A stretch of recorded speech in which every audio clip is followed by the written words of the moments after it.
Hey guys, tonight we're descending into the cold, damp corridors of medieval torture chambers. A place where fear wasn't just a threat, it was a carefully constructed system. You'll lie still in your bed, while I lead you by the hand through stone walls smeared with history, the scent of mildew clinging to air that's never quite warm. There's no one here but you and the creak of chains, the echo of boots on stone and the flickering light of a torch dancing on iron implements that were never designed for mercy. You probably won't survive this, not because of the tortures themselves, but because the sheer banality of horror might lull you into a sleep you'll never wake from. So before you get comfortable, take a moment to like the video and subscribe, but only if you genuinely enjoy what I do here. And while you're here, let me know your location and what time it is where you are. I always love seeing how far this little bedtime journey reaches. Now dim the lights, maybe turn on a fan for that soft background hum, and let's ease into tonight's journey together. Your bare feet press gently against uneven stones, each one worn smooth by centuries of shackled footsteps. The corridor stretches ahead like a throat, swallowing you deeper into the underbelly of some forgotten European fortress. There's a chill here that doesn't rise from weather. It's something older soaked into the limestone. The first chamber you step into feels vast, though it's low-ceilinged and hunched, like it too is trying to hide from what once happened within. In one corner rests the rack, a familiar instrument, wooden frame, heavy rollers chains. But what most people don't know is that the rack wasn't always about stretching a body until it broke. It could be used in increments, slowly, rhythmically, one crank weight, another crank weight. But when they added a layer of sexual violence, the torment reached a different dimension. There are accounts, gruesome whispered ones, where female prisoners were stripped bare and placed face down. The slow stretch pulled the body taut until even the smallest movement brought pain. Interrogators would pause to prod, to violate, using the body's exposed vulnerability as both punishment and control.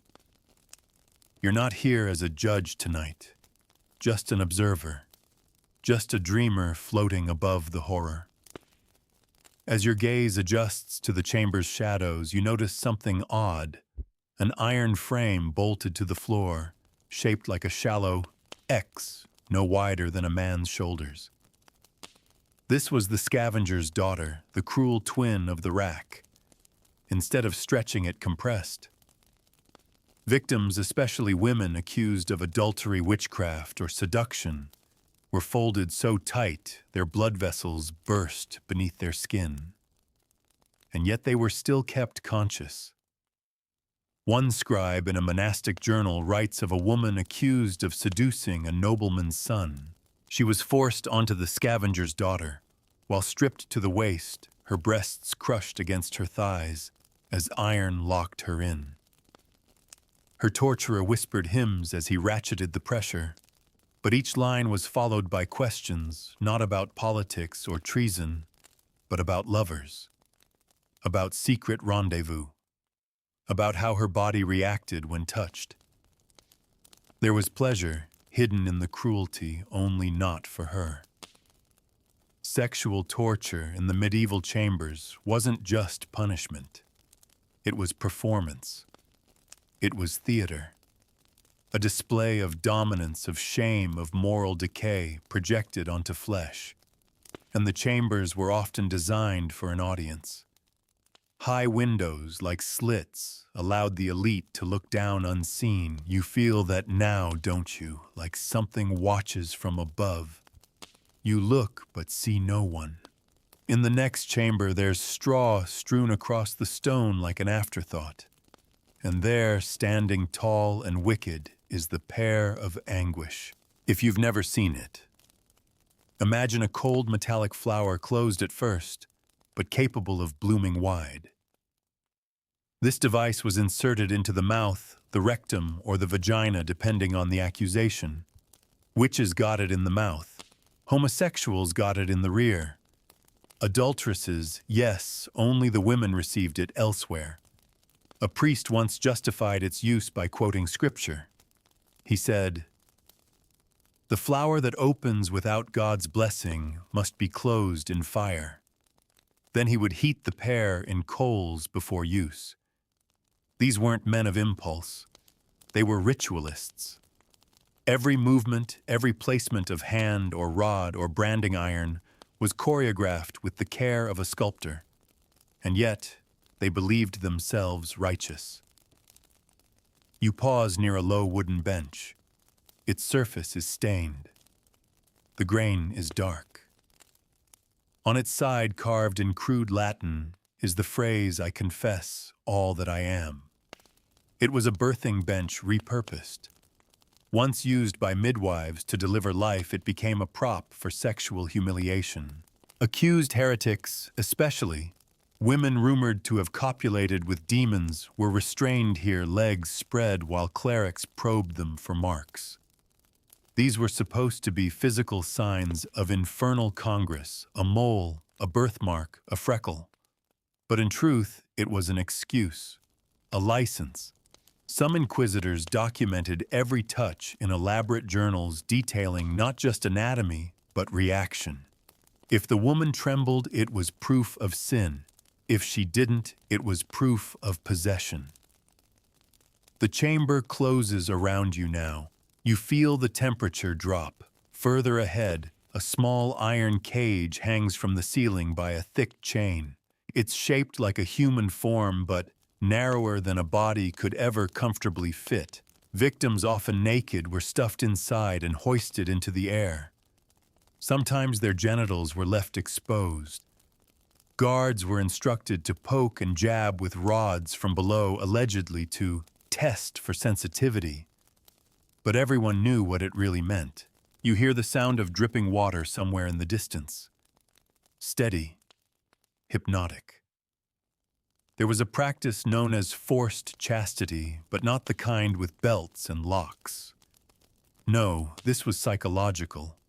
Prisoners would be told over and over again that their sexual urges were unholy, that arousal was proof of guilt. Some were forced to recite psalms while being violated. The cognitive dissonance was the torture. Imagine being told to thank God while screaming. You move past a table holding instruments that shouldn't have names, yet somehow do: the Spanish spider, the Judas cradle, the breast ripper. And none of these were quick.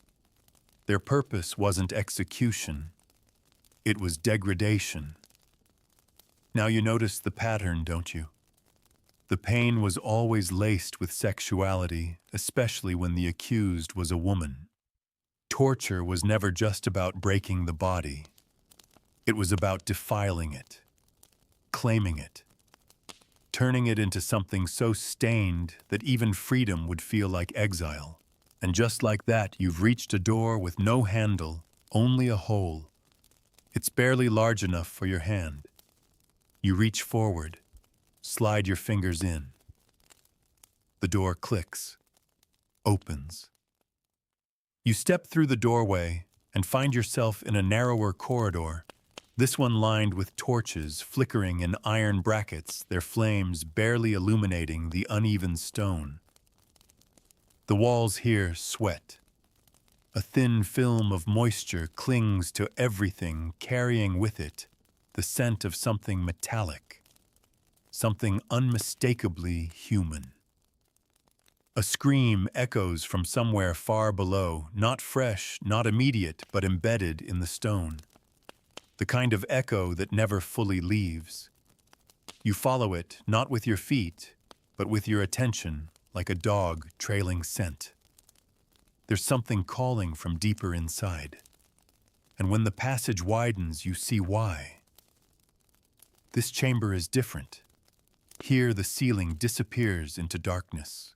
Chains dangle like vines, some with rusted hooks, others with manacles still clutching the fragments of old linen. The walls are lined with masks, wooden iron leather, each carved into grotesque expressions. Gaping mouths, elongated noses, distended tongues. They aren't just decor. These are shame masks, and every single one was once strapped to a living face. The masks were used on women first, those accused of gossip seduction, or even of merely dressing too boldly.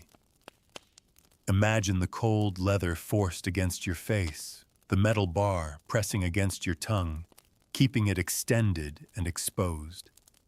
A single droplet of saliva building at the tip, falling again and again as your head is locked in place.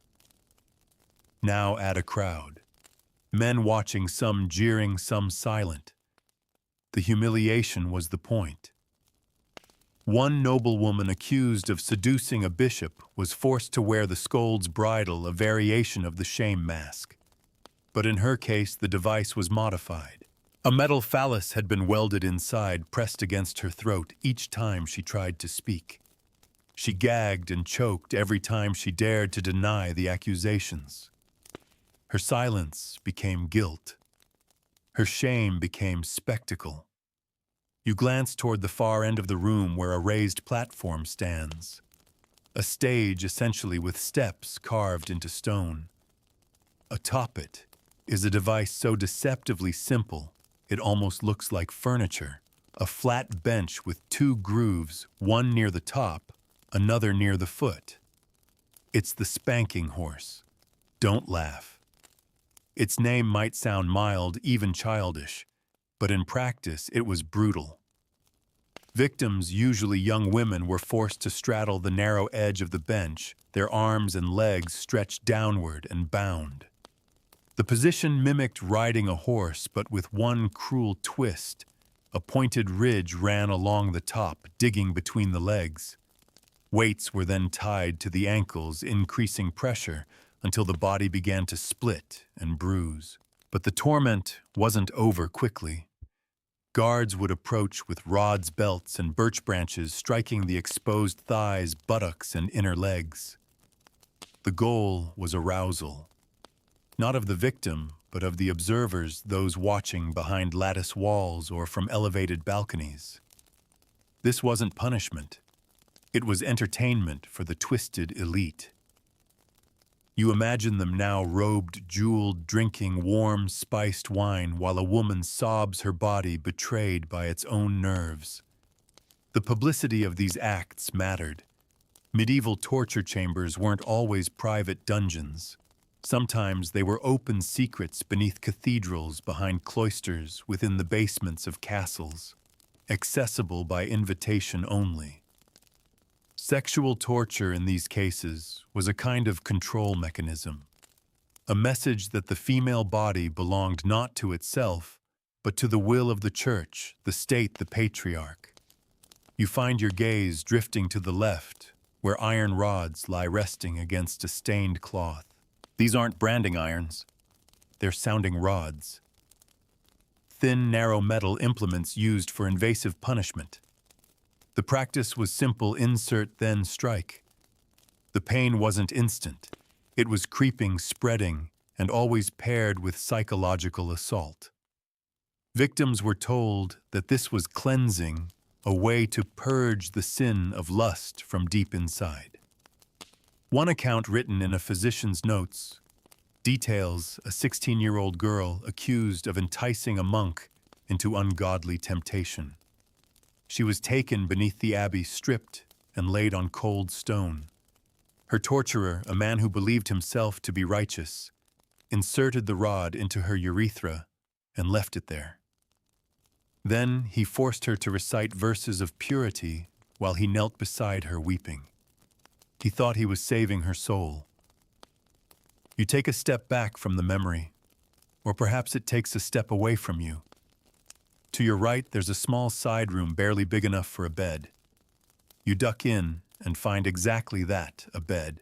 Not a cot, not a pallet, but a full carved wooden bed frame with faded sheets, their corners still tucked. This was the seduction room, a place where torture took the form of manipulation.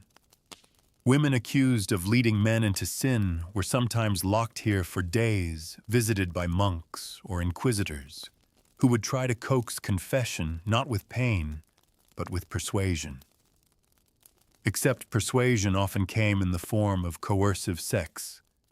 They called it penitential guidance. If the woman complied, her punishment would be lessened. If she resisted, the next chamber awaited her. You exit the side room with a breath you didn't realize you'd been holding. And then you hear something faint. A metallic clink, rhythmic, predictable. You follow it into a rounded chamber shaped like an amphitheater, where in the center stands a wheel, a massive horizontal wheel mounted on a pivot. A body could be tied to it, face up, arms and legs spread. The inquisitors called it the confession circle.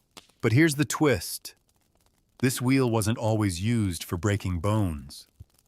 Sometimes it was used for displays. The victim, often nude, would be strapped in and spun slowly, while questions were shouted from the edges of the room. For every denial, the wheel stopped, and someone stepped forward with a whip or a candle. And yes, you heard that right. Candles. Wax dripped in deliberate intervals, onto nipples, onto thighs, onto the sex of the accused. Some observers claimed it was testing for witch marks, those infamous spots where a demon was said to suckle. But you and I both know better. It was torture by way of voyeurism. And the audience, they were often noble, cloaked, hidden. They took notes. You feel the need to move, to leave this room. But as you turn, you notice a basin near the entrance. Inside it is warm water, still warm, and a cloth. Someone's been here. Someone is here. You don't speak, you just keep walking. Your path leads downward now, deeper. Sloped stone steps carved into the earth itself. The air becomes heavier, warmer, like you're stepping not into another chamber, but into a body, a womb of rot and rust and ritual. You're almost afraid to see what's next. The steps beneath your feet slope down, slick with dampness and age. You use the wall for balance, your fingers trailing through grooves carved by countless others, some dragging themselves down, some forced. There's no light down here except what you carry in your mind, the dim memory of torches, the last flicker of firelight from the chamber above. But as your foot reaches the final step, you see it. A glow not of flame but of embers. A hearth, if you can call it that, sunken into the far wall. Coals still breathe faint red, casting a pulsing heartbeat across the stones. And near it sits a table. Upon that table, clamps, tongs, pliers. But these aren't for crafting. They're for correction. You've arrived at what inquisitors once called the Chamber of Purity, a name soaked in irony. This was where sexual sins were burned from the flesh. Women, most often nuns accused of breaking vows or peasant girls rumored to have tempted clergy, were brought here to be purified. Their bodies were laid bare, strapped to a table of cold iron, and scalding hot tongs were applied to temptation zones. The inner thighs, the breasts, the pubic mound. They believed pain was redemptive, that through suffering the body could be made holy again. But the burns were rarely fatal. That wasn't the point. They were targeted, surgical, designed to scar, not to kill, to remind the victim every time she looked down that her body no longer belonged to her, that she had been marked by men who called themselves messengers of God. You notice near the far end of the room a stone shelf with scrolls sealed in wax. Each one bears a name and a symbol of the sin committed. A serpent for lust, a flame for heresy, a chalice for sacrilege.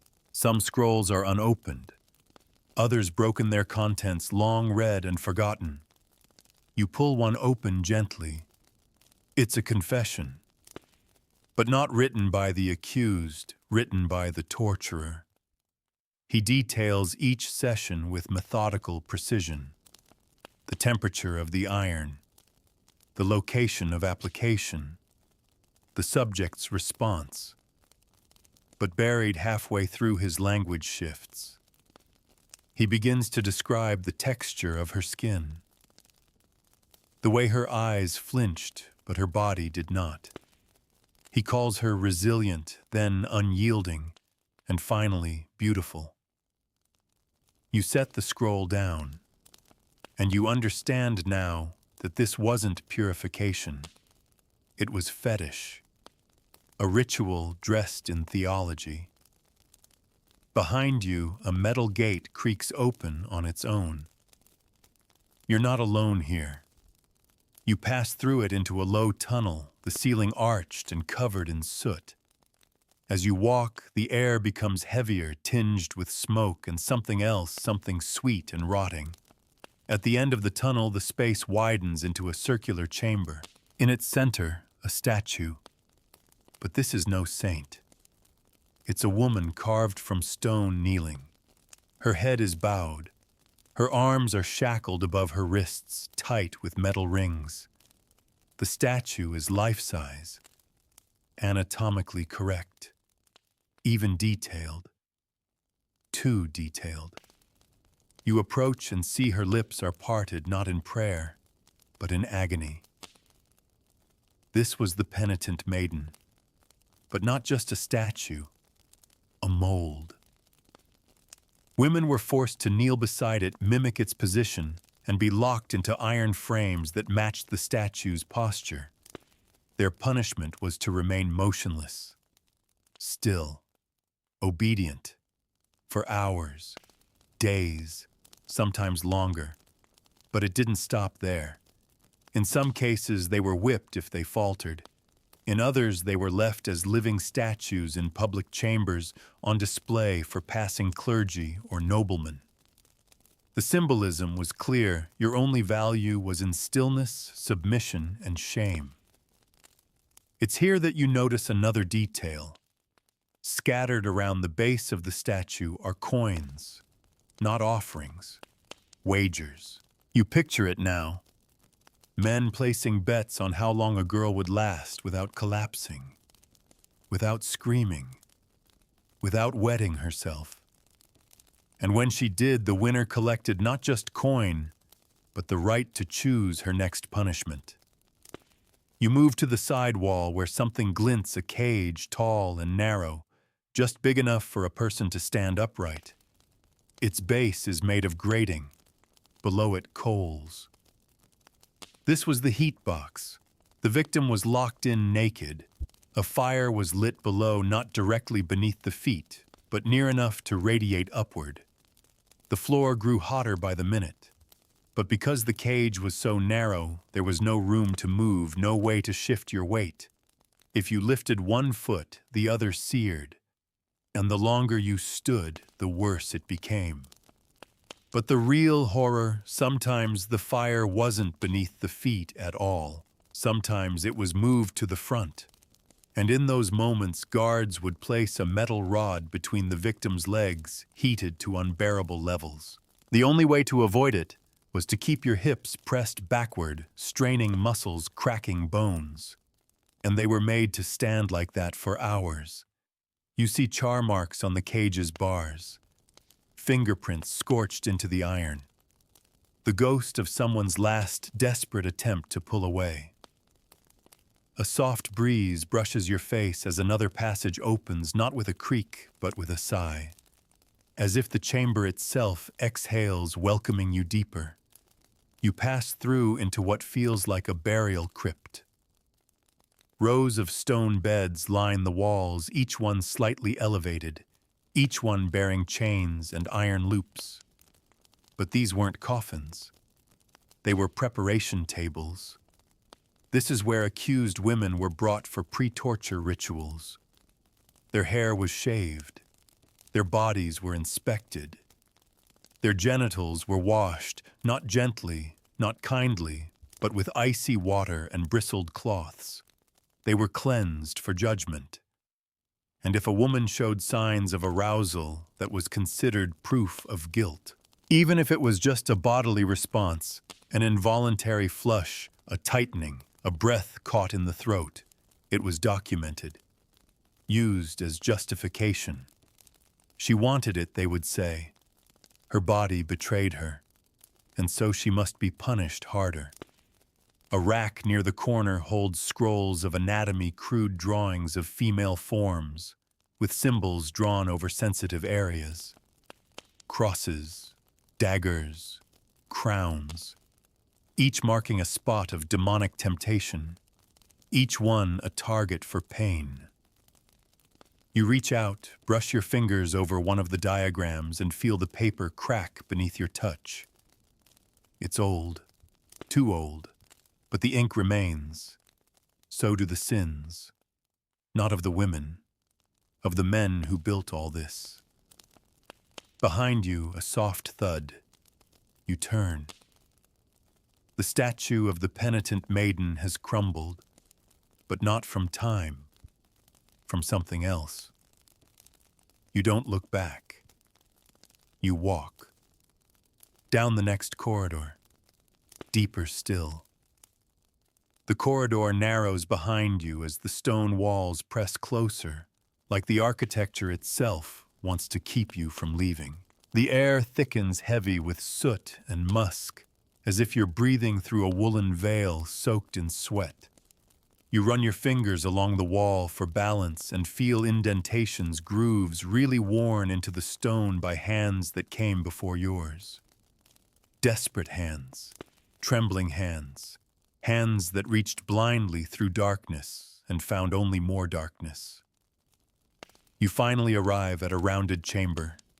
This one is quieter than the others. No chains, no cages, just a high-backed wooden chair bolted to the center of the floor. It's grotesque in its simplicity, crafted with care, even elegance, as though someone took pride in making it. But your eyes are drawn to the seat, lined with iron studs. Hundreds of tiny spikes, each no more than an inch tall, cover the chair's surface. The armrests, too. Even the back where a person's spine would rest.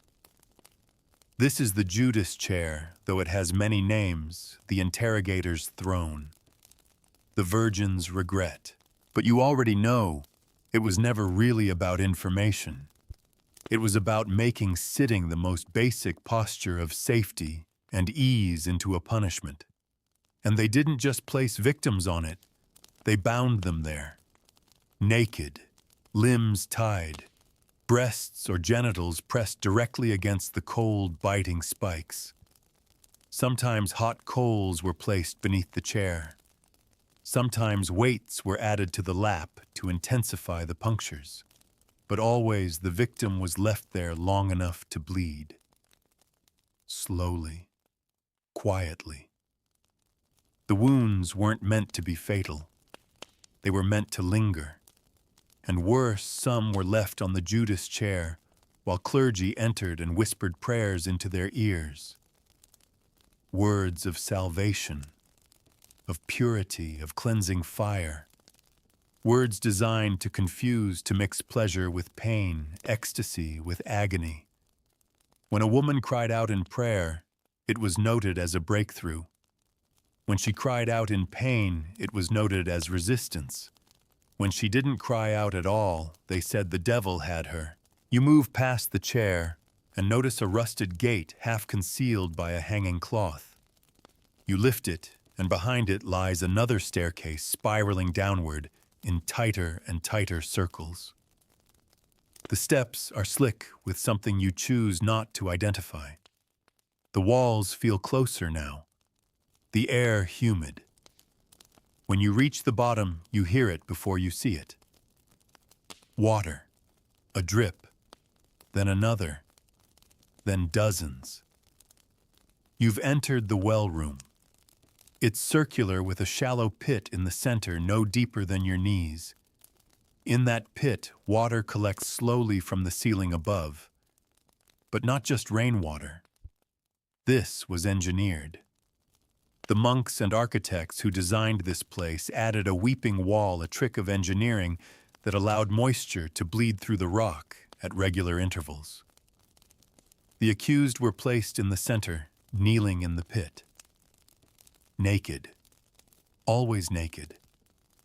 The water would slowly rise inch by inch over hours. Their feet would grow numb, then their calves, then thighs. And eventually, as the cold reached their hips, their bodies would tremble, not from fear, but from the involuntary shock of slow immersion. The dampness got into every crevice, every fold of skin. The cold was sexualized. Observers claimed that trembling was a sign of spiritual possession, that it mirrored the shakes of orgasm. But the real torture was the restraints. Victims weren't allowed to shift. Chains anchored them in place. And if they collapsed from exhaustion or slipped into the water, their mouths would fill, their noses. They were gagged sometimes with metal bits. Their own breathing became a test. And if they failed, they were revived and started again. You notice a pile of linen near the wall, undergarments tattered and mold-covered. They weren't changed between victims. You try not to imagine what infections spread here. But then again, no one cared about infections. Suffering wasn't to be survived. It was to be displayed. Your gaze shifts toward a mural along the curved wall. It's ancient, painted with crude ochres and ash, but still visible. It shows a line of women, each faceless, each bound, kneeling in the water, while hooded figures circle them, arms raised in praise. This wasn't just punishment. It was ritual. You turn away from the mural and enter a side corridor barely wide enough to pass through.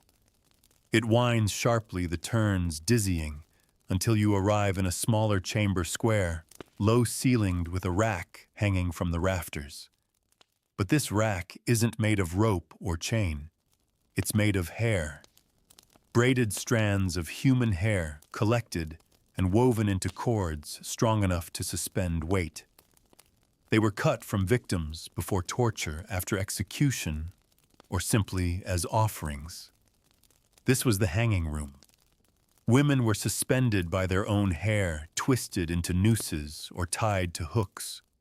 The practice was designed for humiliation more than pain, though pain was inevitable. The scalp is delicate. Nerves fire like lightning. Suspension by hair could cause tearing, bleeding, and deep-rooted headaches that never left. Some torturers added bells, little brass bells tied to the ends of the hair ropes, chiming with every tremor. If the bells rang too loudly, the victim was punished further. Stillness became a test. Suffering became silence. You notice a set of mirrors in this room, tarnished but deliberate, placed so the suspended woman would see herself. Not just feel the pain, but watch herself endure it. Witness her own disintegration. That was the horror they wanted most. The moment a woman stopped seeing herself as human. You step away from the mirrors and find a wooden panel with names scratched into it. Not just first names, full ones. Dozens of them. Some etched with care, others clawed in. Each one a last record. You reach out, touch one, and the wood trembles. You freeze, then step backward. There's another door behind you now. You didn't see it before, but it's open, waiting, and the air drifting out is warm, fragrant, deceptively sweet. You step through, wondering what fresh horror sweetness could possibly signal. You step into warmth, The change is abrupt, like entering a garden on the edge of hell. The air carries a strange sweetness, the cloying scent of roses mixed with something sour underneath. Fermented honey, sweat, iron. The chamber ahead is lit not by torches or fire, but by an oil lamp set into a recess in the wall casting a steady amber glow across the stone. Everything looks softer here, almost inviting. But you've learned by now, nothing here is ever what it seems. The room is round, domed, almost like a chapel. In its center stands a large bed raised slightly on a platform of carved stone. Satin sheets spill over the edges, pale pink stained darker in places. This is not a place of rest. This is the chamber of submission. It's where torture masqueraded as intimacy. Women were brought here after days or weeks of physical torment.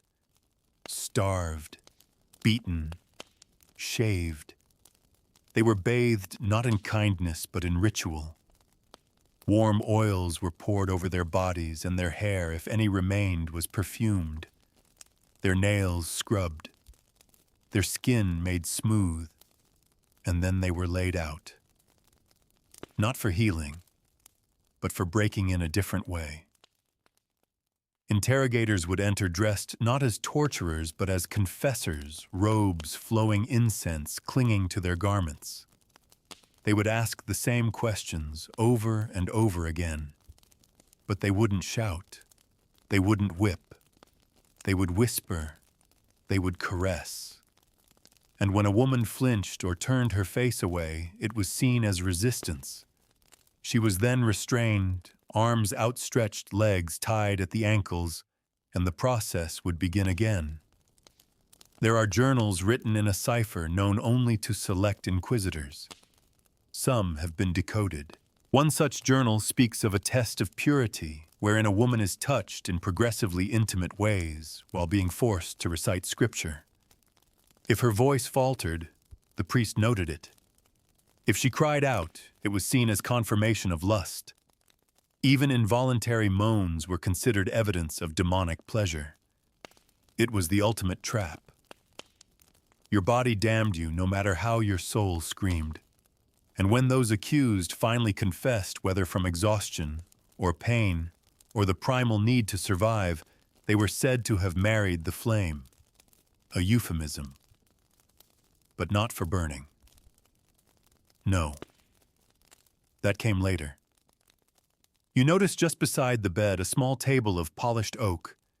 It holds an array of delicate-looking tools, not the jagged iron claws or spiked pincers from earlier chambers. These are finely crafted like surgical instruments, scalpels, hooks, slim metal rods. But these were not meant to heal.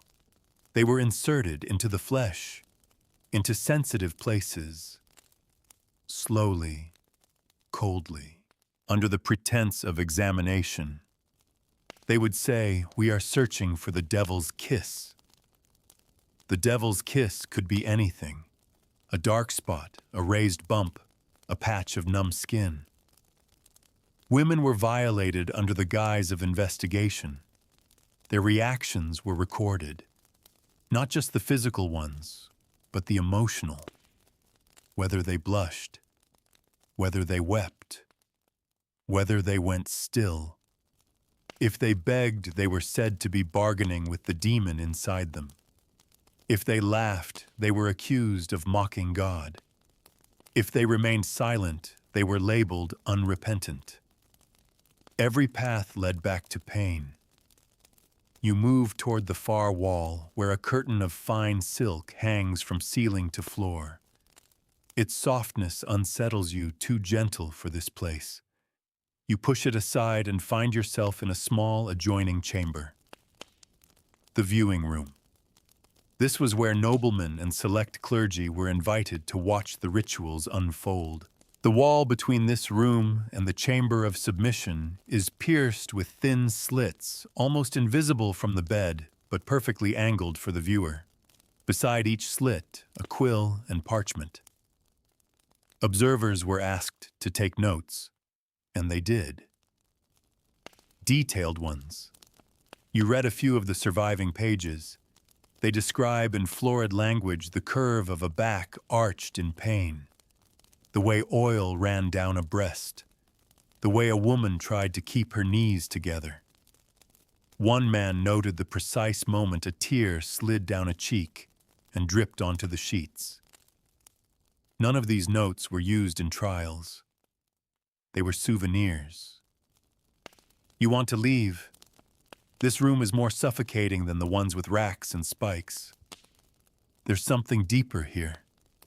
Something less visible but more corrupt, more seductive. It turns pain into poetry.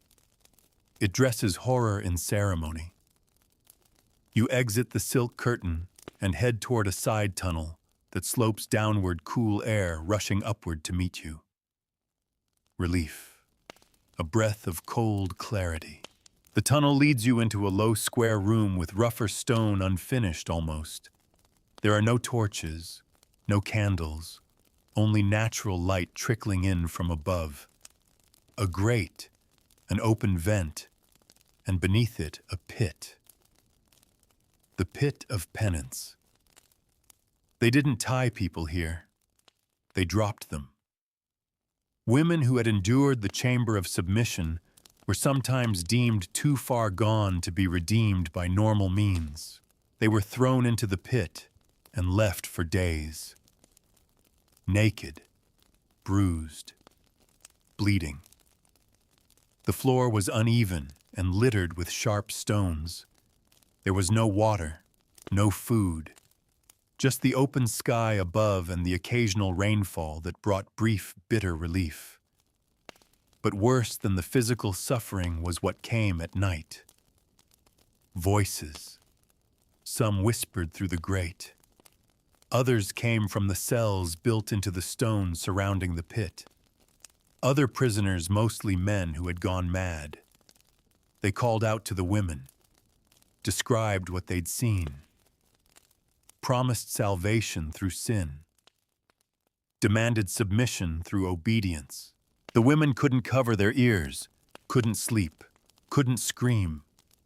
One woman recorded only as Magdalene of the Thorn tore out her own tongue on the third night by slamming her mouth against the pit wall.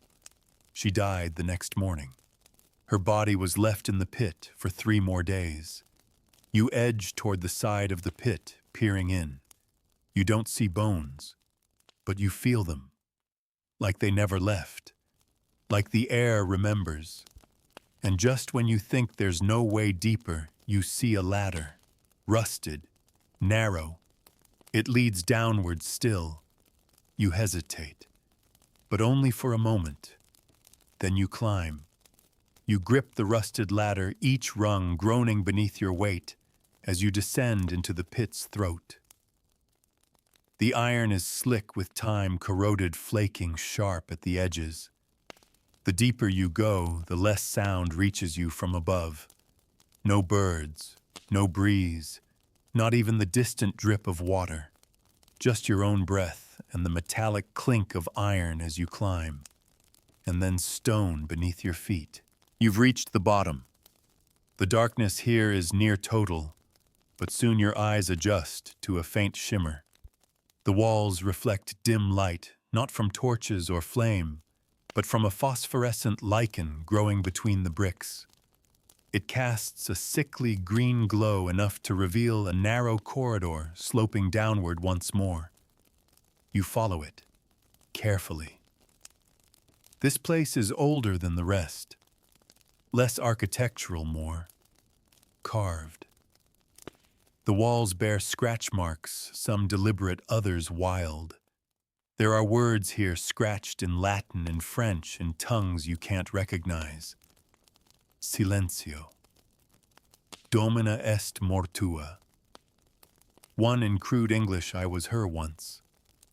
You come to an archway leading into a round chamber. The floor is covered in sand, raked into careful patterns, lines, spirals, symbols. Footprints disrupt them. You're not the first visitor tonight, and in the center of the room, a wheel. Not like the breaking wheel you saw before. This one is vertical, set like a windmill. At its apex is a wooden plank with leather straps. The wheel turns slowly on its own, whether by some mechanism or the air currents you can't tell. You realize with a dull thud in your gut that it's not just a wheel, it's a punishment crucible. A woman would be tied spread-eagle to the rotating board, her body displayed in a slow circle, naked, shivering, and exposed to everyone in the chamber. But this wasn't just about exposure. At each quarter turn, she would be met by a different torment. 1, hot wax poured from above. 2, a freezing bucket doused from behind. 3, a crop swung with precision. 4, a priest reciting scripture while pressing heated iron to her feet. Again, and again, and again. The cycle wasn't timed by minutes. It was timed by how many times she cried out. Every scream reset the clock. If she could remain silent for 4 full rotations, they'd stop. Some never made it past 1. The sand at the base of the wheel is darkened in patches. You don't look too closely. You step through a low side door and find yourself in what feels like a chapel if a chapel were designed by someone who'd never known joy. Stone benches face a raised platform where an altar sits, but instead of candles and chalices, it holds a long wooden board stained with blood. Grooves have been carved into its surface, channels designed to catch and drain fluid. This is the altar of cleansing.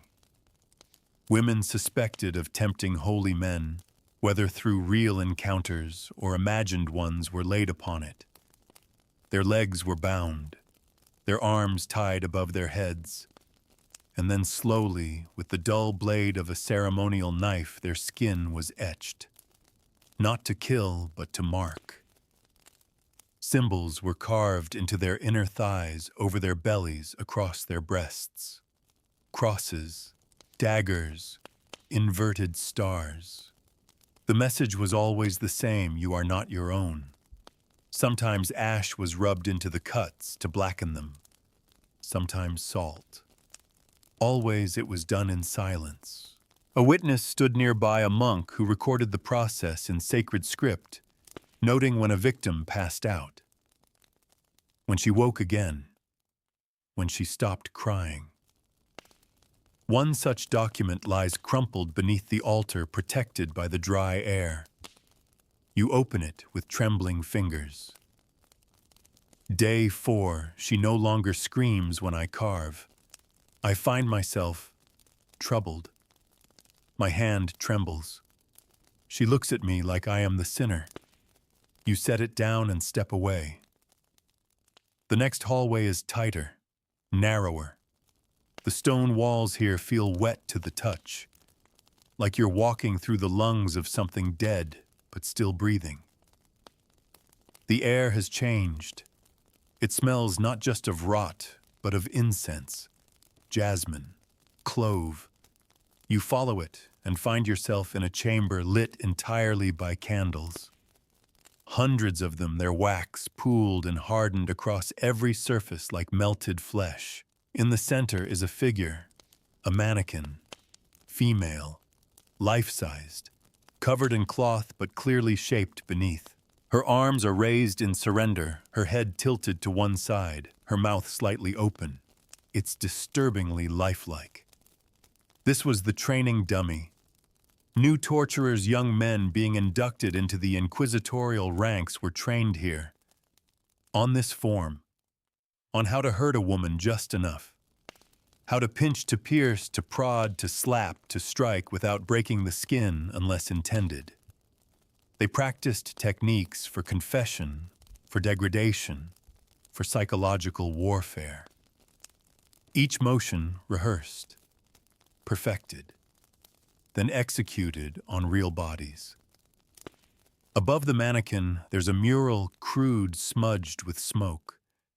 It shows a woman's body surrounded by tools, not labeled by name but by effect. Obedience, silence, devotion, shame, tools to extract virtues from flesh. You linger there only a moment before noticing a grate in the floor, just large enough to crawl through. You drop to your knees. Listen. No sound, but a pulse. Something waits below. You crawl into the grate. It opens into a vertical shaft, a drop. You climb down with care. At the bottom is darkness again. But this time it's still. No flickering, no dripping, no whispering. You've reached the core. The final descent begins now. Your feet meet the ground with a soft crunch, bones maybe, or salt. You can't be sure. The air is dead, still suffocating in its silence. Even your breath feels loud here. Every movement echoes just slightly too long, like the room is listening, anticipating. This isn't a torture chamber anymore. It's a tomb, but not for the dead, for the broken.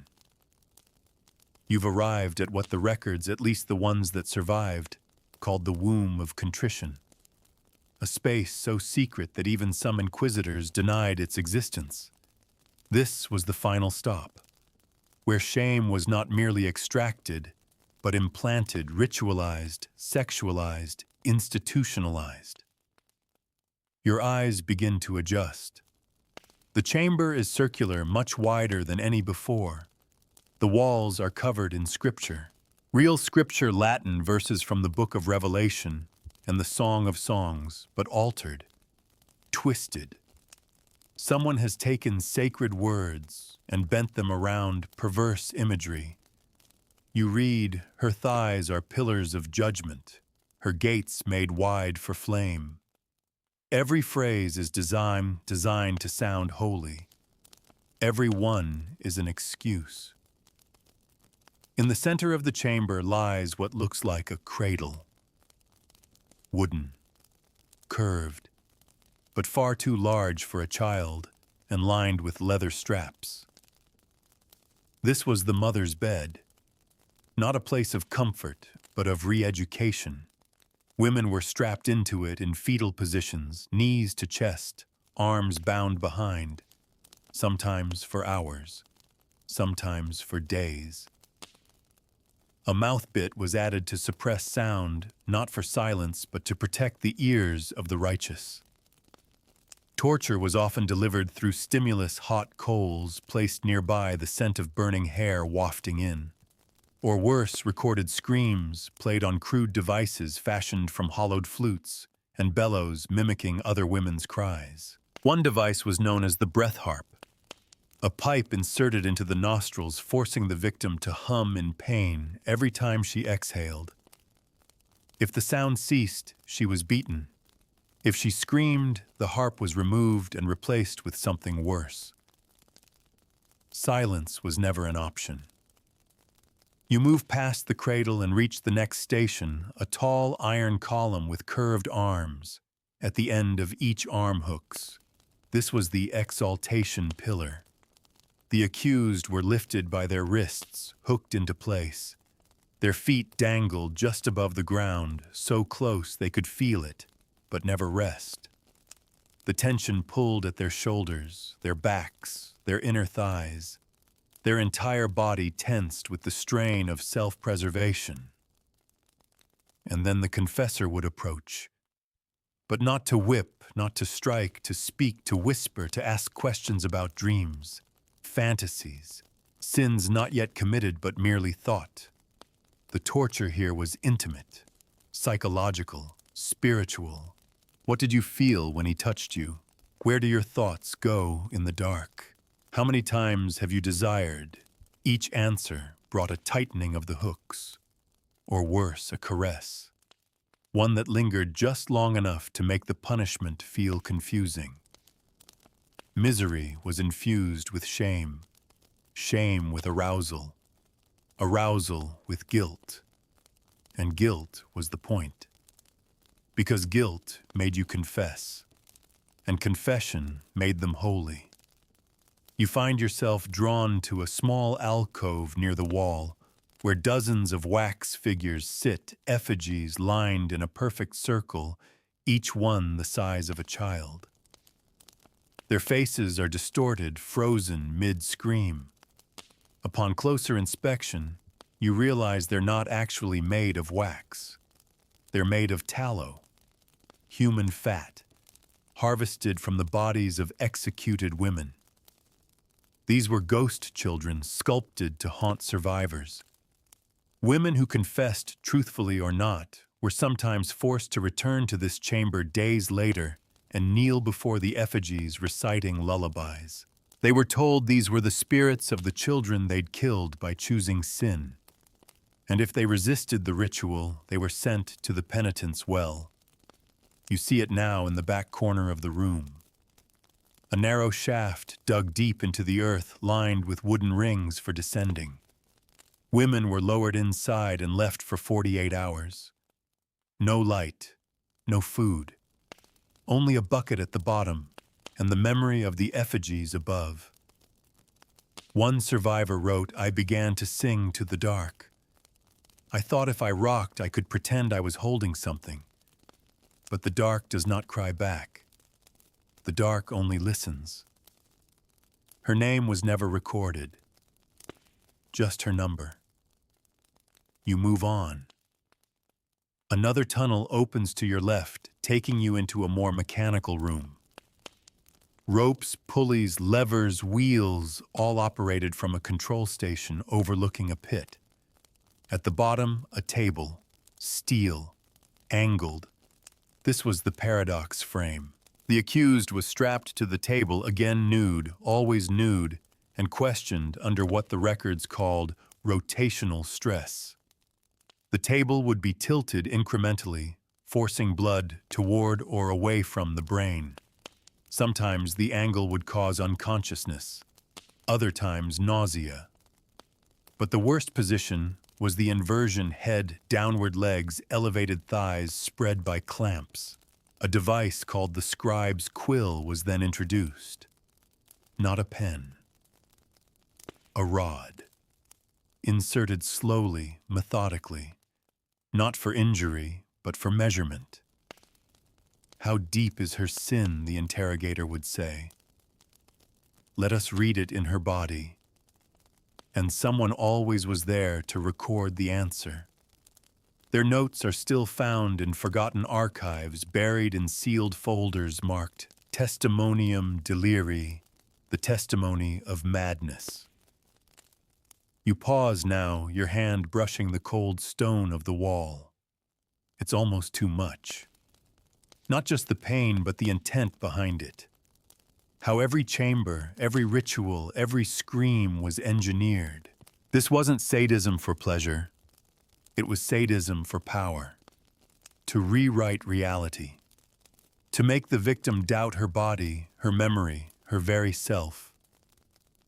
You look back one last time at the ghost children, the cradle, the pillar. Then you step through another passage lit only by the dim memory of fire. You hear a heartbeat. Yours, maybe. But it's getting louder. And something waits just ahead. The heartbeat grows louder with every step you take. It isn't yours. Not entirely. It echoes from the walls, a slow, steady thud-thud like a drum keeping time for a procession long since ended. You're walking blind now, no torches, no candles, not even the faint lichen glow from earlier. The dark here isn't just an absence of light. It's a presence. Watching. Breathing. Then you see it. A glimmer. A single flicker of flame from a suspended lantern swaying ever so slightly. Beneath it a platform. Circular. ringed with markings carved into the stone symbols of punishment, of lust, of spiritual decay. This is the theater of contrition, the lowest ceremonial chamber. It was designed not for interrogation, but for performance. The woman would be brought forth by two hooded clerics, naked, shackled, and gagged. Her body wasn't just the object of pain, it was the stage. Before her sat rows of benches carved directly into the stone where elite observers, bishops, noblemen, judges watched the ritual unfold. This was not private torture. It was orchestrated spectacle. And the tools used here were always symbolic. The serpent's tongue, a split whip made of flayed leather used to punish the back and thighs. For the words she spoke that led men to ruin, the priest would say before each lash. The thorned hand, a gauntlet covered in tiny hooks used to press into the flesh of the breast, for the temptations offered with her body. And finally, the cruciform rod, a long iron staff tipped with 4 narrow blades, not sharp enough to pierce deeply, but enough to trace, enough to etch. It was drawn in patterns across the skin first, the back, then the stomach, then the inner thighs until the victim bled in shapes. Sometimes a cross, sometimes a letter, sometimes just a line that never ended. Each mark had meaning. Each wound was proof of devotion extracted. A script would be read aloud by the High Inquisitor. Not a legal record, but a confession written before the ritual even began. Words the woman never spoke, recited as though she had. And when the ritual ended, she would be lifted, still bleeding, and carried through the procession hall. You enter it now. The hall is long, lined with iron rings along the walls. From these bells, once hung each tied to the wrist of a woman in chains, paraded through the corridor like animals. Their walk had to be perfect, silent, heads bowed. If a bell chimed, she was struck. The floor beneath you is marked by years of dragging feet. You see toe prints worn into stone, heel grooves carved by repetition. And you realize this wasn't a single event. It was a cycle. At the end of the hall, another chamber opens up, smaller but colder. Not in temperature, but in spirit. You feel it immediately. The air is thick, heavy, with a silence that presses against your chest. This is the chamber of withdrawal. Here the broken were taken, not to be punished, but to be forgotten. Women who failed to confess, who spoke truths instead of approved scripts, who didn't scream when they were meant to, who resisted. These women were left here, isolated, not killed, not freed, just stored. There are no chains in this room, just pits. Circular depressions in the floor, no more than 3 feet deep and 4 across. 1 woman per pit, left there naked, forced to sit, to lie, to hunch. There was no room to stand, no place to stretch. Food, if any, was passed through grates in the ceiling. Water the same. And the lights never changed. It was always this dim half-glow, this suffocating twilight. In some monasteries, these women were referred to as the forgotten brides. They were considered married to God, but deemed too impure to ever be touched again. You see the remnants still, a tattered ribbon, a carved name, a single tooth left in the corner of one pit. You move quickly now, not because you want to escape, but because something in this room wants you to stay. It tugs at the edge of your thoughts. It whispers wordless into your ears. You find another corridor, low and narrow, and duck into it. At the end is something entirely unexpected. A mirror. full length, untouched by time. The glass is smooth, reflective, and what you see isn't you. Not fully.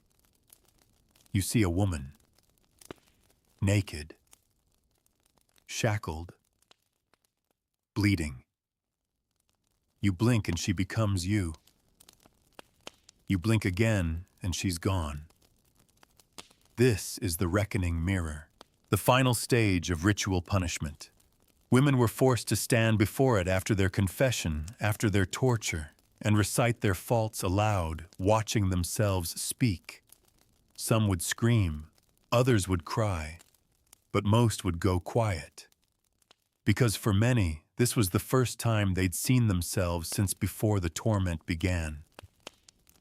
They didn't recognize what they had become. They were made to repeat a phrase, "I am not mine. I am theirs," again and again, until their voice broke, until their body fell, until their spirit, whatever remained, finally surrendered. You turn away from the mirror. Behind it, another passage. No torches this time. Just the faint glow of firelight bouncing upward. You walk one step at a time, each footfall slower than the last. You've reached a stairwell, descending, wider than the rest. This isn't just another chamber. This is the core, the center, the heart of the machine, where ideology and appetite finally become indistinguishable. You place your hand on the banister, carved in spirals of thorns and vines, and begin your final descent. You descend. The spiral staircase widens around you, its stones smoother than anything above. These weren't carved with urgency. They were shaped with care, precision. This was a descent designed to be deliberate, and the further down you go, the warmer the air becomes. Not the natural warmth of fire, nor the sticky sweat of close quarters, but a breathable heat like the belly of something alive. You arrive at a platform, not stone this time, but polished wood, dark, varnished with tiny holes bored in patterns. For drainage. You already know what kind.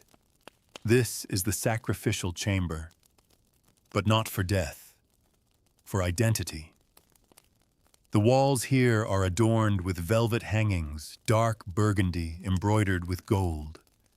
The symbols aren't of any single religion, but a twisted fusion, crosses with forked ends, chalices beneath serpents' eyes enclosed in blooming flowers. It's beautiful in the way poison is beautiful. And in the center of it all, a chair. No, not a chair. A throne, upholstered in red leather. Brass studs lining the arms. A headrest curved just so with indentations carved where a skull might press. The footrest is lower than it should be, meant to elevate the knees to part the thighs. Everything about it is anatomical, designed. This is the throne of obedience, the final test.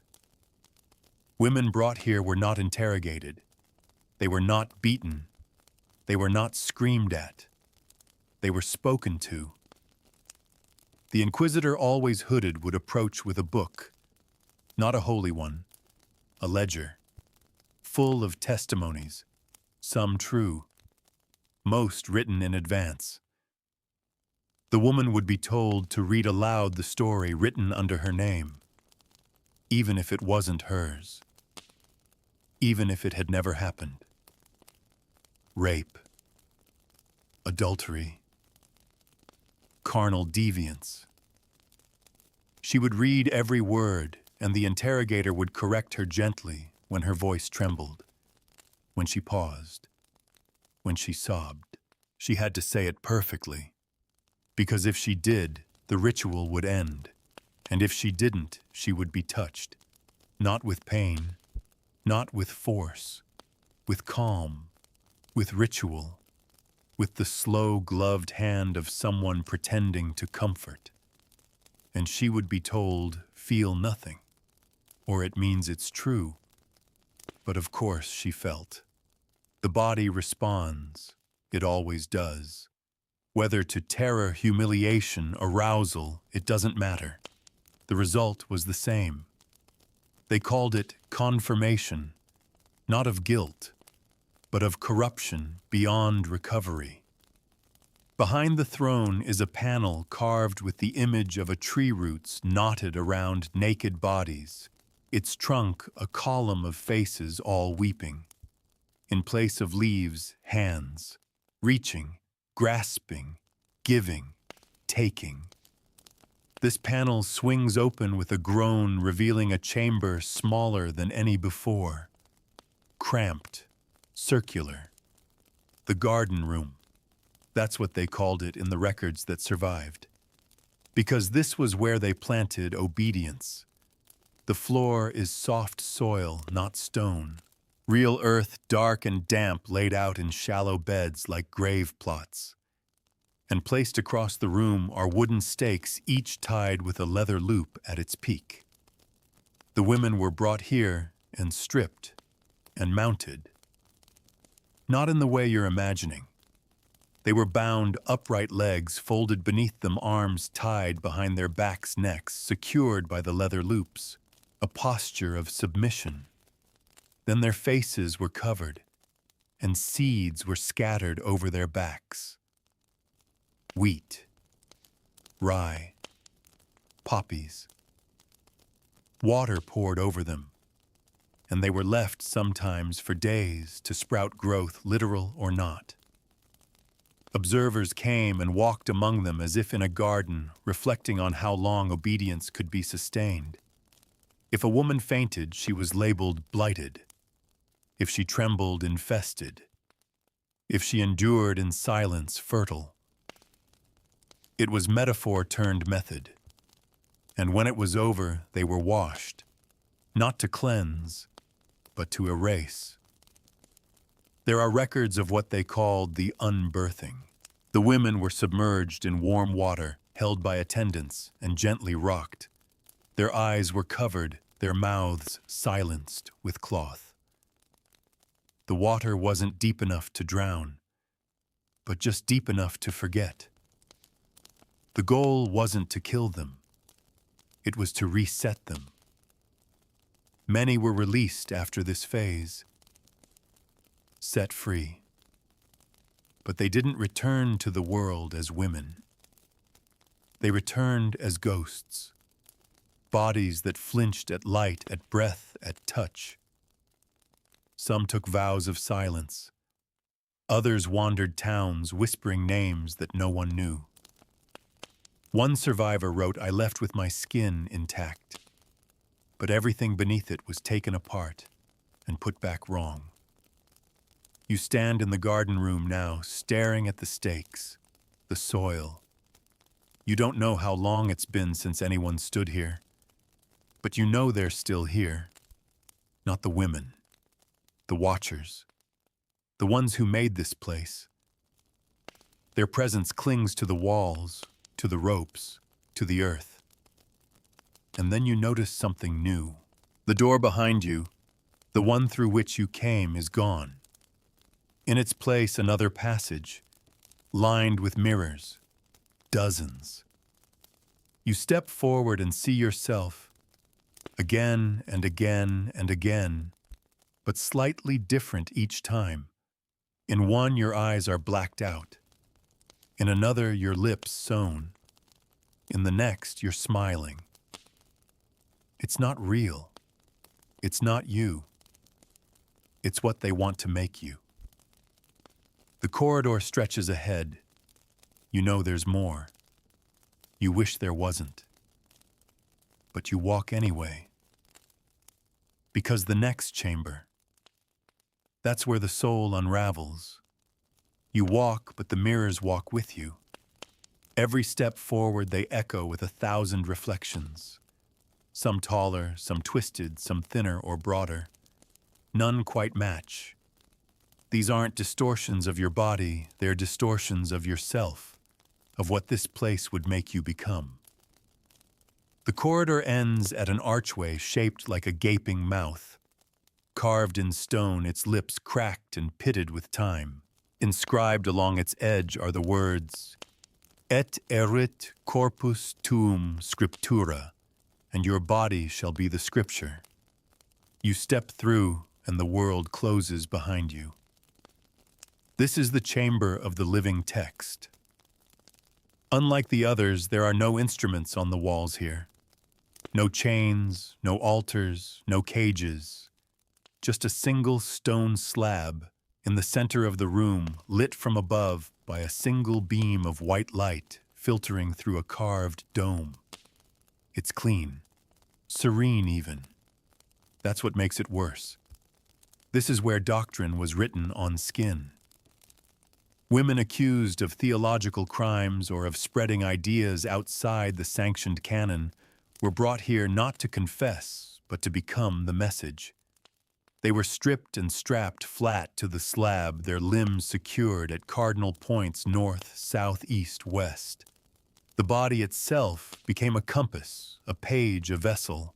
Monks with steady hands and sharpened needles approached in silence. They didn't tattoo, they engraved. The flesh was pricked and cut in long, linear passages.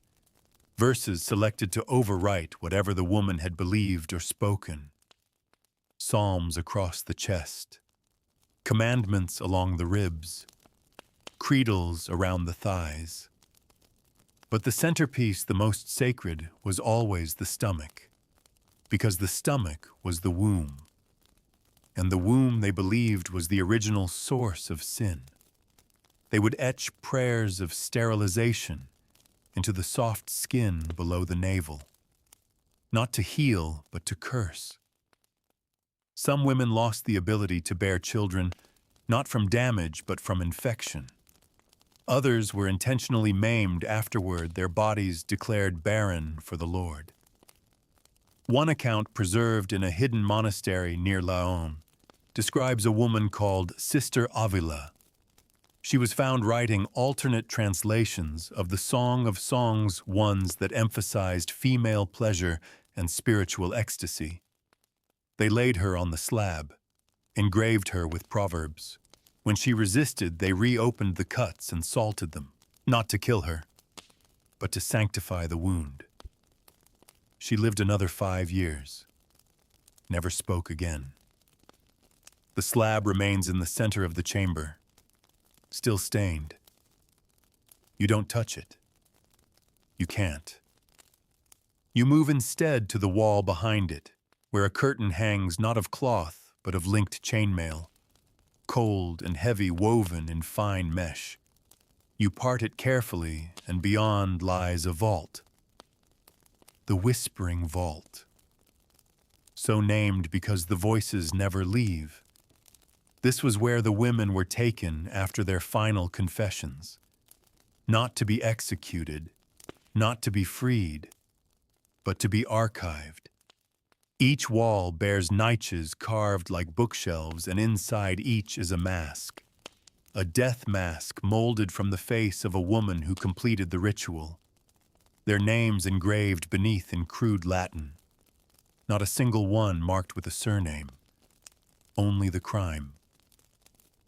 Seductrix, Heretica, Witcha, Mater Daemonum. Each mask is mouthless, sealed lips, expressionless. But the horror lies in what rests behind them. Every mask conceals a scroll, not made of parchment, but of skin, cured, inked, preserved. Their final words, whether confessed, coerced, or imagined, written with blackened ash and oil.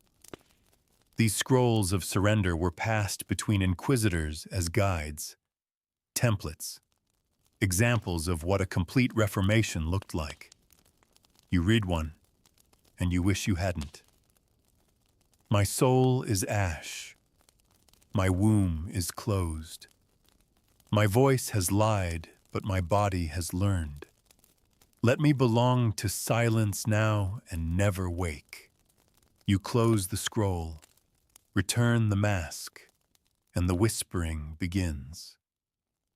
Soft, breathless voices swirl around the room, not loud, not angry, but sad, mournful. They speak not to you, but through you. They ask questions you can't answer. Was I good enough? Did they forgive me? Did I ever belong to myself? One voice repeats the same thing over and over, just above a whisper I wasn't supposed to feel. You hurry now, trying to find a way out. There's a tunnel ahead, smaller, tighter, dug directly into the earth. You crawl on hands and knees, your breath loud in your ears, your body pressed close by the earth. It opens into a room so narrow you have to stand sideways. The atonement press. It's made of two walls, one fixed, the other was mobile, powered by weights and pulleys. A woman would be forced between them, naked arms bound. The walls would close, slowly, not to crush, just to press, to contain, to reduce space until her chest couldn't rise, until her thighs couldn't part, until her lips were pulled into silence. Some were left like that for days, forced to urinate where they stood, to sleep in shifts, if at all, to exist within inches. If she began to speak to herself, she was considered healed. If she began to scream, she was considered ready. And if she begged, the wall pressed tighter. You turn now. There's only one exit left, a hatch in the floor, carved with one word, liberatio. Liberation. You don't believe it, but you open it anyway. A ladder leads down and you take it. This time you don't count the rungs, you just descend. Deeper, always deeper, because in this place freedom was never the goal, only obedience. The ladder gives way beneath your feet, not to solid ground, but to something softer, loam. Ash, you can't quite tell. It cushions your step, but there's no comfort in it. The darkness here is total. Even your breath feels smothered, muffled by earth that has swallowed too many secrets. Then a soft glow appears like moonlight through water, revealing the contours of a new space. You've reached the hall of unmaking. There is no architecture here, no deliberate design. It feels more like a cavern, a natural hollow expanded by human hands and inhuman intent. The walls glisten with moisture, and from the ceiling hang long, trailing strands of rope and fabric. Some are smooth silks, others twisted cords, and all of them once belonged to the women who entered here. Torn garments, pieces of veils, bits of shrouds. These are offerings. But to what? You move forward, your footfalls muffled by the layer of fabric and dust that carpets the ground. Ahead, shapes begin to emerge, mannequins. Dozens of them carved from pale wood and arranged in a circle. Each one has a face, not painted, sewn. Scraps of leather human hair, waxy masks, each one unique, each one modeled after a real woman. There are signs of wear tears at the joints, as if the mannequins have been moved, used, worn down by something far more physical than time. This is the circle of erasure. Here survivors were made to reenact their crimes, not with words, but with their bodies. They were placed inside these mannequin shells, hollowed forms lined with straps and hooks and made to mimic sinful behavior. Some were made to dance, others to crawl, some to simulate acts with carved wooden figures. Observers stood at the edge, cloaked and anonymous, taking notes not on what was done but on how convincing it was. The more real the performance, the more damning the verdict. If she performed too well, she was condemned. If she resisted, she was punished. If she broke down crying, the session was extended. The mannequin was locked around her body, forcing her to conform to a shape that wasn't her own. The inside was lined with tiny barbs, just enough to sting when she moved. So she learned stillness, learned how to perform without feeling. One woman's mask lies broken at the base of a mannequin. Scratched into its cheek are the words, "They told me I had become her. I was never allowed to be me again." You step beyond the circle and into a passage low enough that you have to crawl. The silence here is unbroken, not even your breath echoing anymore. And at the end of the tunnel, it opens into something even more perverse, a classroom. Benches lined in rows, a chalkboard mounted on a far wall smeared with words in a dozen hands. Obedience, temperance, cleanliness, quiet. The chalk is old, the dust thick, but the benches are worn from use. And at the front of the room, a raised platform, not for a teacher, for a student. This was the doctrine school. Survivors of earlier chambers were brought here and made to teach the next. A young woman recently accused or freshly broken would be led in and told to sit before the class. Another further along in her correction would stand and recite the dogma she had memorized. Then the instructors would come, cloaked, wordless. They would issue a command, demonstrate. The teacher was forced to perform what she had just preached, modesty, chastity, silence while being violated. The lesson was simple. Even if you are righteous, your body is still guilty. And the students were made to watch, and then to copy. You find an old exercise book left behind on one of the benches. The first pages are neat, structured, obedient. I will not speak unless spoken to. My thoughts are not my own. Pain makes me better. But by the final pages, the writing becomes erratic letters, bleeding over lines, shaking strokes of desperation. I can't remember her name. They made me watch her become something else. She looked at me and I saw myself. I don't know which of us screamed. You close the book. There's nothing to learn here, only to remember. And just past the chalkboard, behind a curtain of frayed burlap, lies a door round ribbed with iron, carved with vines. It opens without resistance and leads to a gallery. That's the only word for it. This space is larger than anything else below. A domed cavern, its walls covered in tapestries, each one depicting scenes of torture, but stylized, beautified. A woman bound in gold rope, another pierced by silver needles, blood painted like ribbons, pain made to look divine. This is the sanctum of exaltation, where suffering became sacred, where inquisitors came not to punish, but to worship the fruits of their work. Each tapestry hung with reverence, each frame mounted with a plaque that read simply, "Saved." But they weren't saved. They were displayed, idolized, turned into examples. In the center of the chamber stands a marble pedestal. Upon it, a single object, a chalice, filled not with wine, but wax, melted down from the flesh candles burned in earlier rituals, dripped from the backs of women made to kneel for hours. You can still see the streaks of hair caught in the wax. This chalice was passed hand to hand during ceremonies. Each inquisitor took a finger dipped in wax and traced it across their own lips, sealing themselves in silence. It was a vow never to speak of what had been done here, a vow many kept, but not all. Because this place still exists, in stories, in scars, in the shadows behind certain bookshelves and beneath certain abbeys and monasteries now reduced to ruins or converted into museums.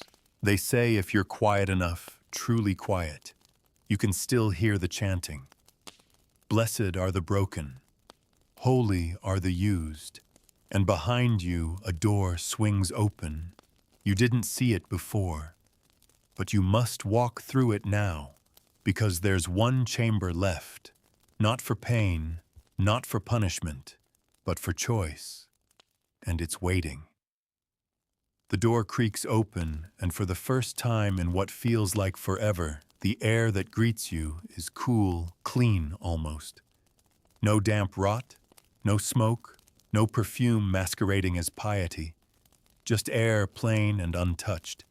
It carries no warning, but that only makes it worse. You step into the chamber of choice. It's smaller than the others, sparse. The walls are smooth stone, unmarked as though scrubbed clean of history. The light in here doesn't flicker. It radiates evenly from a skylight far above, casting a soft white circle in the center of the room, where a single wooden chair waits. Simple. No straps, no hooks, no blood. Just a chair. And across from it another. This one facing you. Someone else sat here once. Maybe they still do. This room was never meant for torture, not in the traditional sense. There were no instruments in the chamber of choice. No pain delivered by hand. Because by the time a woman reached this point, she no longer needed to be touched to suffer. Here she was asked a question. Only one. And always the same. Would you like to forget the man asking it was not cloaked, not cruel. He was often gentle, sometimes smiling, dressed not as a priest but as a physician or monk or scholar, someone trustworthy. His words carefully chosen. He would explain that pain like hers could be taken away, that the body remembers but the mind doesn't have to. That there were herbs, oils, water of the black rose, a concoction brewed in silence by cloistered sisters who never spoke, only stirred. If she accepted, she would drink. She would sleep, and when she woke, if she did, whole pieces of herself would be gone. Memories, sensations, names. For some, it worked completely. For others, only partially.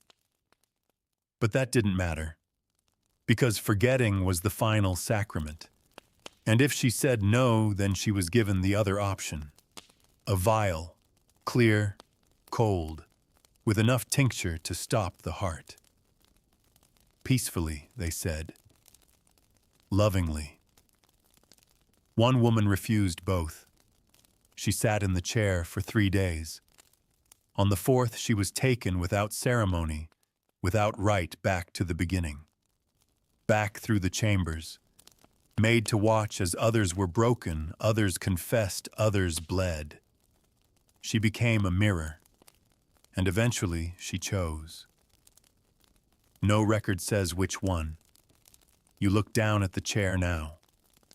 Dust has gathered in its grooves, but not much. Someone sat here recently, maybe yesterday, maybe an hour ago. You turn your gaze to the far wall and realize this chamber has no exit, no stairs, no door. Just the way you came in. Because the choice wasn't about leaving, it was about believing. Those who chose to forget were led back into the world. Wiped clean. Reshaped into obedience. Many became nuns, or wives, or nurses for other victims. Some returned to the chambers as attendants. A few even became inquisitors. Those who chose death were burned, but not as heretics, as martyrs. sealed in quiet tombs beneath the altar, their bones arranged in prayer. And the few who chose neither, they remain here, in the chair, in the dust, in the echo of your own breath.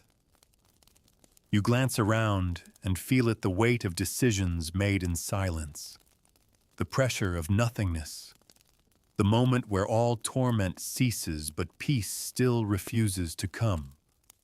Because forgetting is not healing, and remembering is not surviving. It's just remembering. A final object waits in the corner, half buried under cloth. You pull it free. A mirror. Not large, small enough to hold in your hands. But this one isn't warped. It shows you clearly, exactly as you are. No bruises, no blood. But behind your reflection, you see them.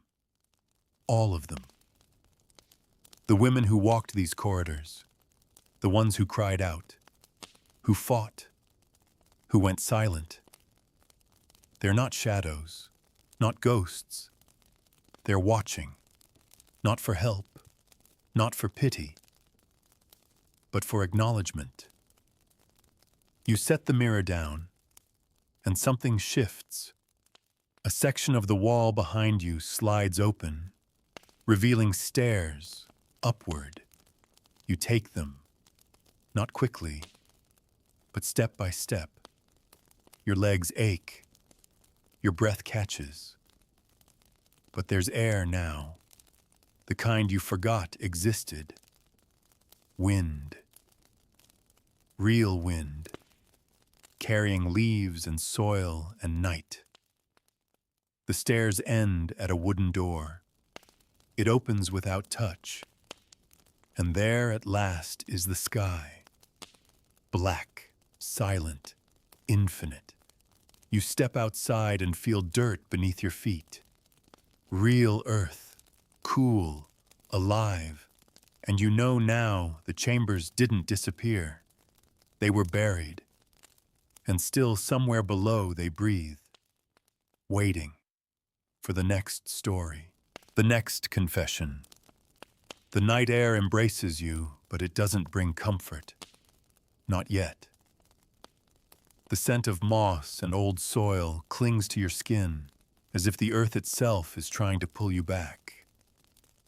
You stand just beyond the hidden door now, sunken into the hillside like it was never there at all. But your body remembers the path. And something, maybe curiosity, maybe duty, maybe something darker, draws you back. Not into the chambers, but into what lies beyond them. Because there was one part of the complex never mapped, never spoken of in confessions or scribe records.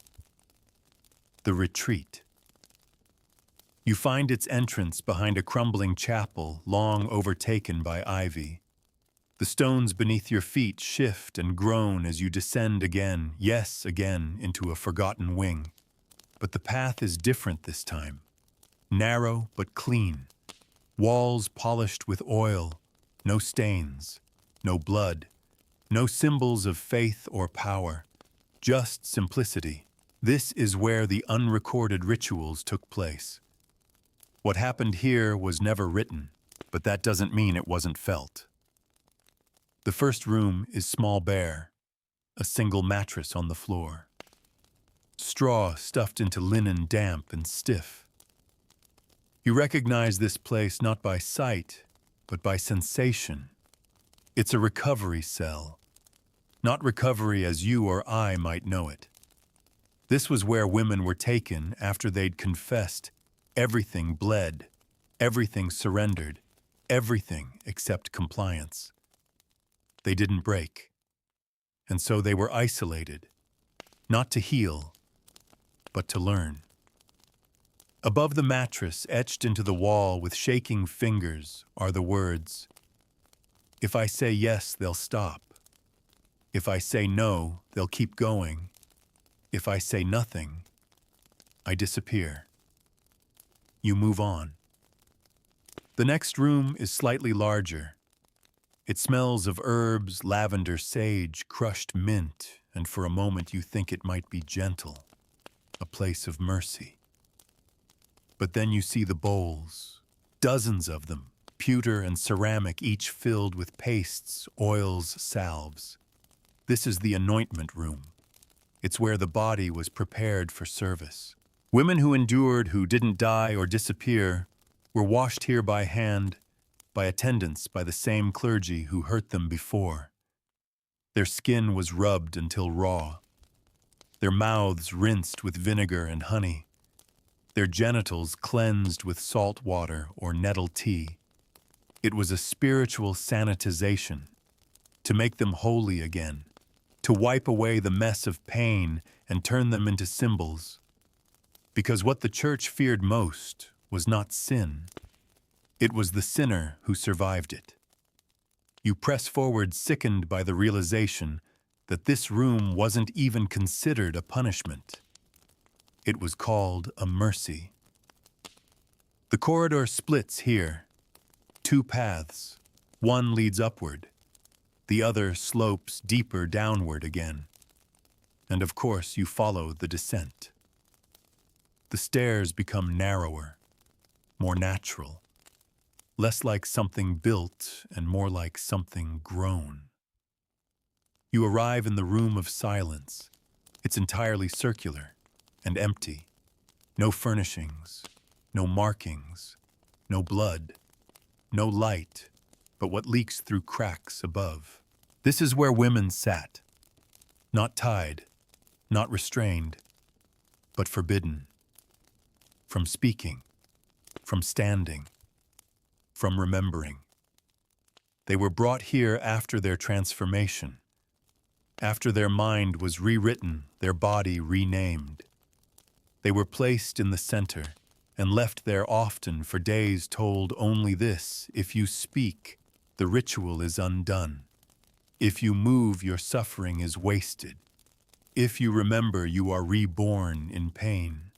Some went mad. Others became models of compliance. The walls still hum with what isn't said.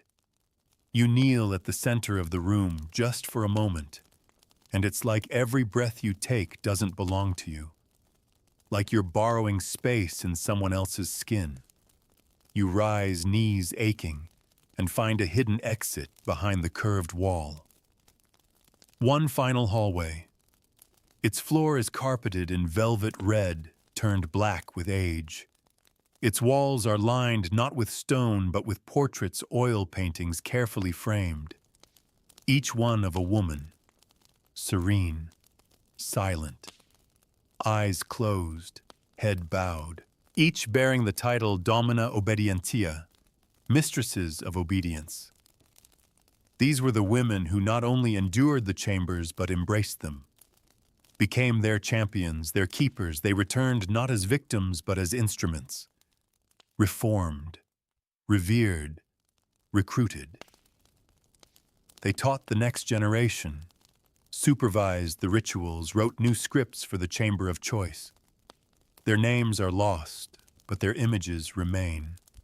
Lips painted shut, flesh idealized, and beneath every portrait a final line: she was not broken, she was built. You reach the final portrait and something strange happens. Your reflection appears in the glass, not behind you, in you, wearing the robes, bowing your head, eyes shut. And for a breathless second, you wonder, is this what the chambers wanted all along? Not to destroy, but to reshape, to erase the individual and build a perfect devotee, obedient, silent, sacred. The final door opens ahead, small and carved with gold leaf. It beckons, not like the others, not with horror, but with welcome. And you step toward it. The golden door is warm beneath your fingertips, not heated welcoming, deceptively gentle. It swings open with a sigh, like it's been waiting for you longer than you've been alive. Beyond it lies something you didn't expect. Light, soft, ambient, almost heavenly. The final chamber is unlike all the others. It bears no scars, no bloodstains, no cold iron. Everything is white, pure, immaculate, pristine. The walls are made of polished marble veined with pearl. The floor glows faintly under your feet. You've entered the sanctum of transformation. It's silent, but not empty. Across from you at the far end of the space is a figure, seated on a stone bench, still as a statue.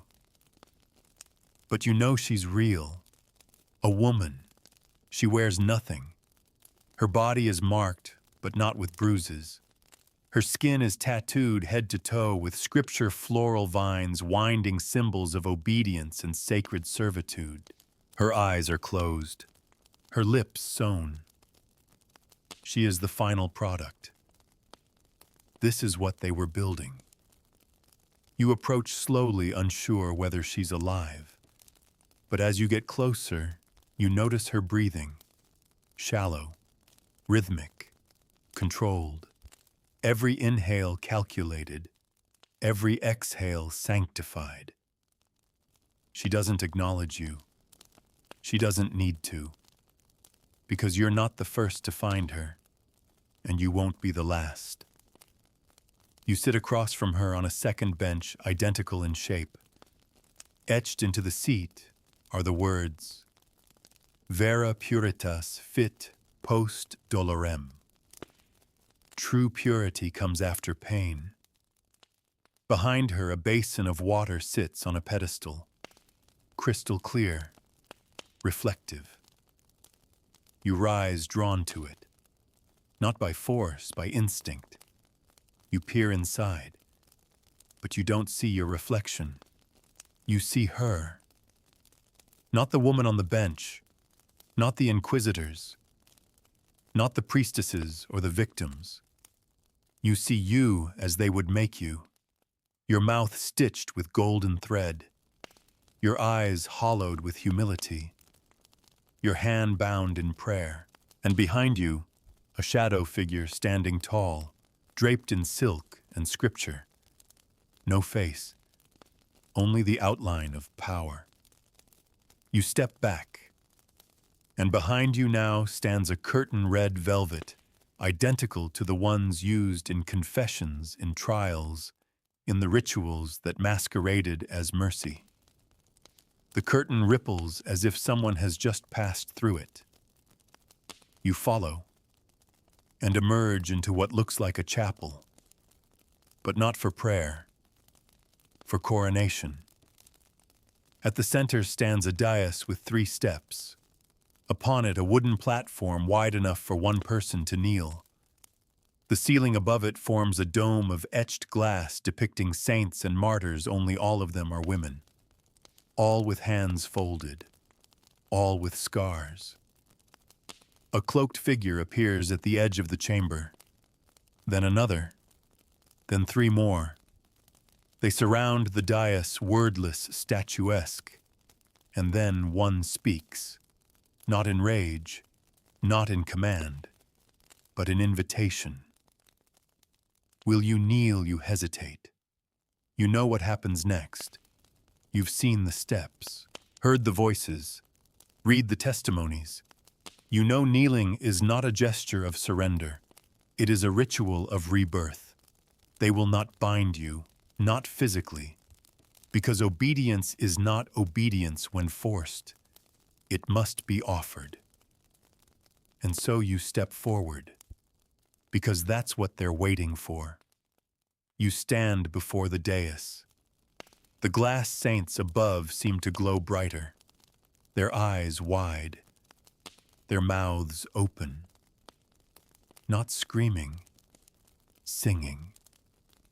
You place one foot on the first step, then the second, then the third. The air thickens. The voices rise. The cloaked figures begin to chant. a slow, breathy drone that wraps itself around your ribs, your lungs, your heartbeat. You kneel, and everything goes quiet. One figure steps forward with a golden cloth. They place it over your shoulders. Another offers a book. Blank.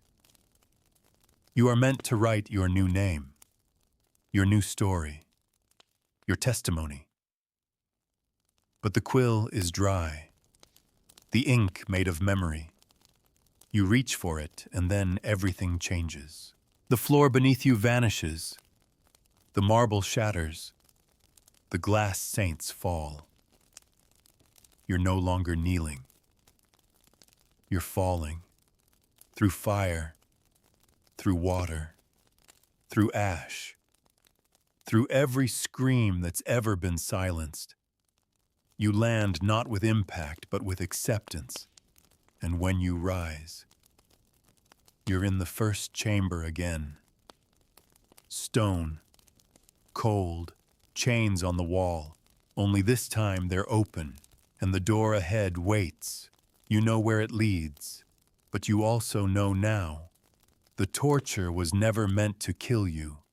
It was meant to teach, and the lesson is written on your skin. You step through the door one last time, toward the final chamber, where nothing is done to you, but everything is asked of you. The final door closes behind you. It doesn't slam. It doesn't lock. It simply eases shut, soundless like a breath you never meant to exhale. The room ahead is dim, no torches, no candles, no skylight. Only the glow of a low-burning brazier in the corner, its flame barely alive. And in the center of the chamber, a circle of salt. Unbroken. Perfect. This is the rite of stillness. The last place. The final stage. The chamber where you are the only tormentor that remains. Here no hands will touch you. No voices will command. No rituals will guide your actions. Because you already carry everything with you. You've walked the length of pain. Bled on cold altars. Knelt beneath icons carved in your own shame. You've watched others break. Heard whispers that don't fade. Felt the slick silence of obedience settle in your mouth like honey laced with ash. This room doesn't need walls.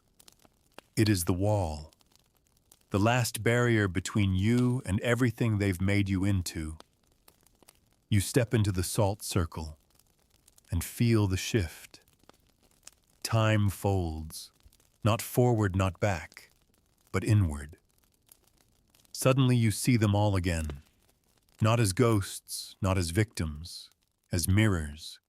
Women with names lost to history, some with no names at all. You see their faces, young, old, angry, docile, sobbing, stone still. You see their tattoos, their scars, their missing fingers, their shattered eyes. And one by one they look up at you. They don't ask for help. They ask for witness. And your body starts to ache, not from any new injury, but from memory. Your knees sting from stone. Your wrists throb from old ropes. Your mouth is dry from all the words you never said aloud. And then the brazier flares, just slightly. And a figure enters, not cloaked, not towering, not monstrous. It's you, but not now you.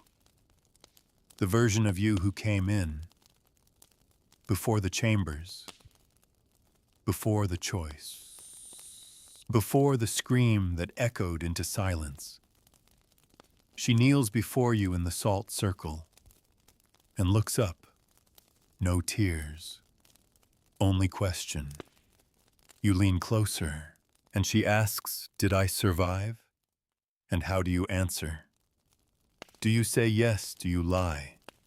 Do you look into her eyes wide with belief and tell her that she comes out clean, that the world doesn't hold your name like a blade against your throat, that the pain they gave you didn't become part of your blood, your thoughts, your shadow? You don't say yes. You don't say anything. You just kneel beside her. And in that moment, there are two of you again, but also none. Because what this chamber takes is not your flesh. It takes your certainty, your sense of linear time, of singular self. You rise together, and the salt scatters underfoot. The brazier dies, and the darkness returns. But this time you're not afraid. Because now you've seen every room, heard every cry, carried every name. You are the witness, the archive, the survivor.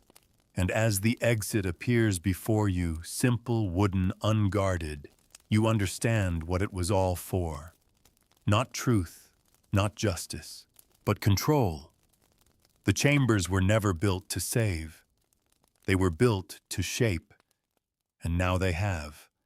Not perfectly, not permanently, but enough. You walk out barefoot on cold grass, your skin kissed by moonlight. The night is quiet. No bells, no screams. Just you, just the wind, just the memory of 1,000 women you'll never forget. And the weight of knowing there are places still buried, still echoing, still waiting. But for tonight, you are free. Hey, you made it. That was a long journey, an unflinching descent through the darkest chambers of medieval cruelty, a place where pain wasn't just inflicted, it was designed. You've followed the path of the forgotten, the violated, the reconditioned. And whether you were with me all the way or drifting in and out of sleep, something ancient now lingers in the corners of your awareness. Something heavy, something still. Let it stay there. Let it settle like dust in a room you only visit when you're ready. Because tonight's story wasn't meant to shock, it was meant to expose, to peel back the gilded mask of history and show you what was done behind closed doors, beneath altar stones under the name of obedience. So now let's begin the unwinding. You're safe in your bed. The air around you is calm. There are no iron chains, no whispered scripture, only the soft rhythm of your breath and the weight of blankets pressed gently against your skin. Your eyes are heavy now, your limbs sinking. Let your mind drift to quieter places, somewhere warm, somewhere soft. You're not in a chamber anymore. You're in your own body, your own space, your own name. And that is enough. I'll be here the next time you want to wander into the shadows. But for now,